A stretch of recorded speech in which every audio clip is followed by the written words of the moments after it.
There's a scene in an old movie that many of us can't forget. A man named Morpheus tells a young programmer, "You're here because you know something. What you know you can't explain, but you feel it. There's something wrong with the world." He describes it as a splinter in your mind, driving you mad. It's a powerful idea, the feeling that the reality you inhabit is built on a lie. But what if that splinter isn't just fiction? What if it's the quiet, unsettling hum beneath the surface of our own lives? This isn't the plot of a dystopian novel, but a troubling reality many are now facing. We're told we live in the most comfortable, most advanced society in history, and yet, as the physician Gabor Maté has observed, something is deeply wrong. Within this great mansion of progress, our health is in a freefall. We see it everywhere. The waves of anxiety and depression are rising, addiction is rampant, and nearly half the population is wrestling with some kind of chronic condition. These are not isolated tragedies, they are becoming the defining features of our time, and beneath all that, there's an even deeper ache. Sociologists now warn of an epidemic of loneliness, a silent crisis where half of all adults report feeling profoundly alone. We've engineered a world with incredible tools for connection, yet we've never been more disconnected. This brings us to the most uncomfortable question of all. What if this isn't an accident? What if the immense pressure of our work, the endless competition, and the slow erosion of real community are not unfortunate side effects of progress, but are in fact features of the system? What if the magnificent house we live in, the very way it's built, is what inflicts the trauma on our minds and bodies? You ever get that feeling that you're playing a game but you never got a copy of the rulebook? Like you're on a racetrack but you never actually signed up for the race. It's just this quiet hum of exhaustion, right beneath the surface of everything, and it seems like a lot of us are feeling it.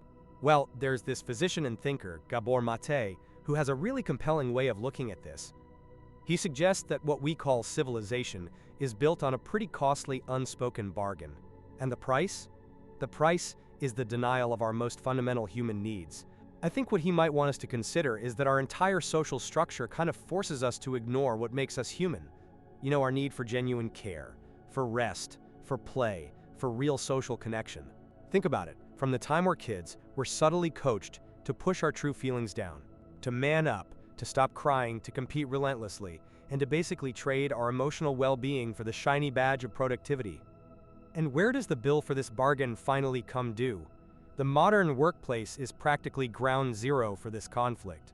There was a survey from 2024 that found that over half of American workers felt burned out by their jobs. And this isn't just feeling tired. More than a third felt so completely overwhelmed, it just cratered their performance. I mean, that's not just a few people having a bad week, that's an epidemic. It echoes Maté's point perfectly. So many of our work cultures are just designed to prioritize profit over people, pushing us into these cycles of overwork and leaving us feeling totally isolated. It's a bit like living in a movie, maybe a film like The Matrix. You're born into a system that presents itself as normal, but you have this nagging feeling, this splinter in your mind, that something is fundamentally off. Maté warns that this constant dissonance, this gap between the civilized normal we're sold and the innate human needs we feel, is a kind of cultural trauma. And when our basic needs for balance and connection are constantly denied, our bodies and minds respond with the very anxiety, depression, and addictive coping mechanisms we are seeing on the rise. But here's the part that might really make you think. What if the burnout and the stress we feel isn't a sign that we're broken? What if it's a sign that we are perfectly healthy humans, responding in a perfectly natural way to a culture that demands we deny our own humanity? Take the classic image of success we see in 1,000 movies. The person who claws their way to the top, gets the corner office, the fancy title, and the life that comes with it. We're taught to see them as the winner, the one who figured it all out. But what if that's not the whole story? What if we're not looking at a picture of a winner, but a portrait of a very specific kind of wound? The physician and author Gabor Maté presents a radical idea that the very script our society hands us for a normal life is, in itself, a source of trauma. It's as though we're all born into a massive stadium for a foot race we never really signed up for. We're told it's a solo event, that the goal isn't just to finish but to finish first. The values that get you ahead are hyper-individualism and a relentless competitive drive. If someone stumbles next to you, well, that's just part of the game. But what does that do to the human spirit over time? Maté argues that it injures us. And you don't have to look far for the evidence. When an institution like the World Health Organization reports that an estimated 280 million people are wrestling with depression, you have to ask yourself, is everyone failing, or is the game itself rigged to make us sick? Think of the unspoken rules we absorb almost by osmosis. The rule that crying is a weakness. The feeling that your personal worth is basically your resume, that your value as a human can be summarized on a LinkedIn profile. Think of the pressure to become a brand, to constantly be performing and promoting yourself. In this kind of culture, a rejection at work isn't just a professional setback, it's a deep indictment of your worth. A critical comment on social media isn't just an opinion, it feels like a public judgment. These are the small hidden wounds that build up over time, and as Maté points out, they eventually manifest as something we can finally name: chronic anxiety, burnout, and even physical illness. This all points to his most profound insight. In a culture this quietly toxic, there's no clean line between the normal and the abnormal. There's just a spectrum of woundedness. So the question stops being about who is traumatized and who is healthy. The more important question becomes, how do we even begin to recognize the wound that the culture itself gives to all of us, and what does it mean to start to heal? But here's the paradox of our so-called progress. You can surround yourself with every marvel of the modern age: the career, the independence, the glowing portal to the entire world in your pocket. But these things will never provide a satisfying answer to that quiet, nagging feeling that something is fundamentally wrong. A thinker like Gabor Maté might listen to our defense of this new world and simply ask, does it feel right? If this is the pinnacle of human achievement, why does a low-level hum of anxiety follow so many of us like a shadow? Why did a Surgeon General's report find an epidemic of loneliness so profound it rivals the death toll of smoking, even before we were all forced into isolation? Let's try a little thought experiment to reframe the entire problem. Imagine the vast timeline of our species. Millions of years, all compressed into a single, 60-minute hour. For the first 54 of those minutes, we existed as our biology was forged to exist. In small, deeply cooperative, interconnected tribes. Our psychology, our very need for belonging, was wired in that reality.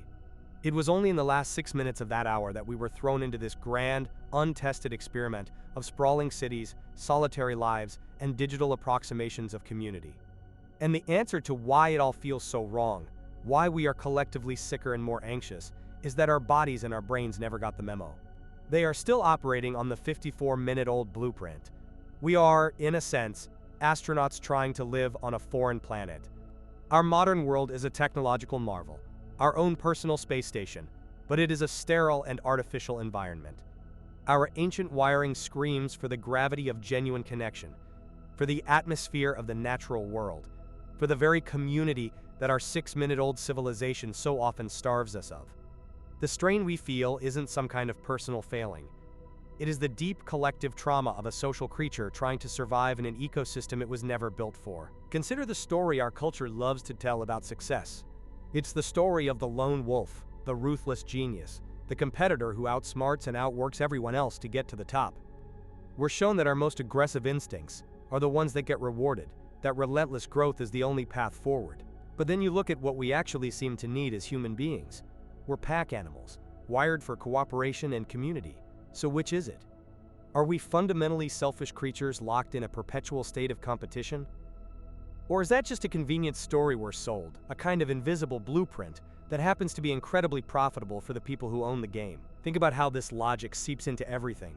In the modern classroom or the office, we're taught that test scores and performance metrics are the ultimate measure of our worth. We learn to value our own achievements far more than we value empathy for the person sitting next to us.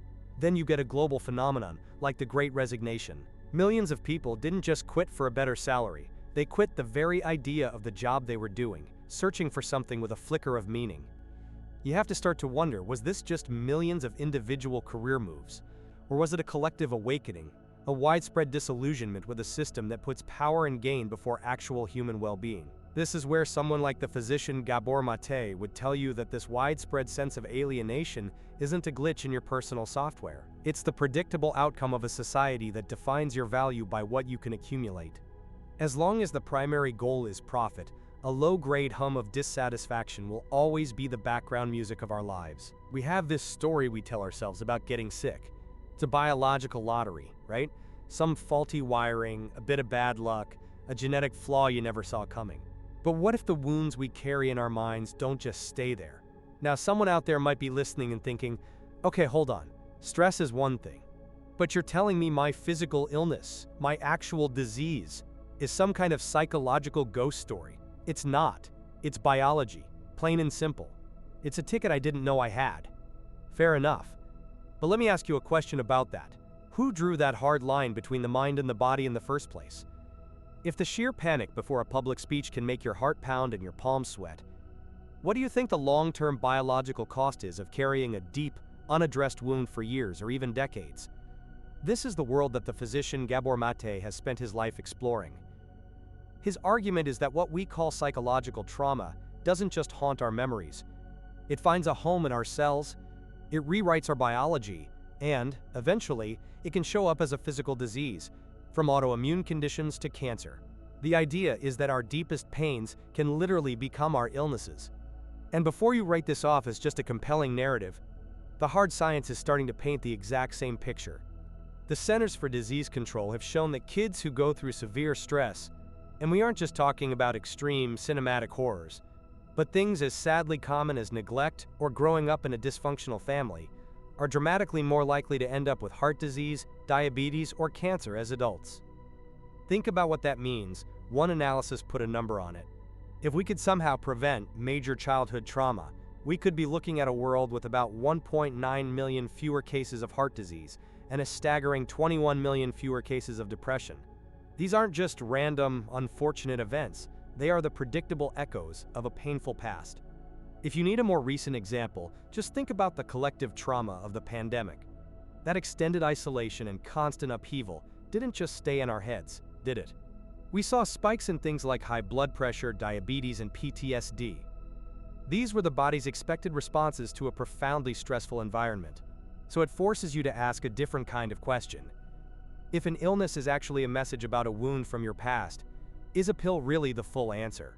That's like putting a fresh coat of paint on a wall with a leaky pipe behind it.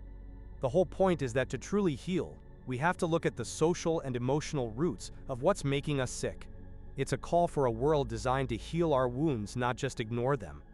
Maybe the most important stories aren't written in books, but are the ones our bodies are trying to tell us, if we'd only learn how to listen.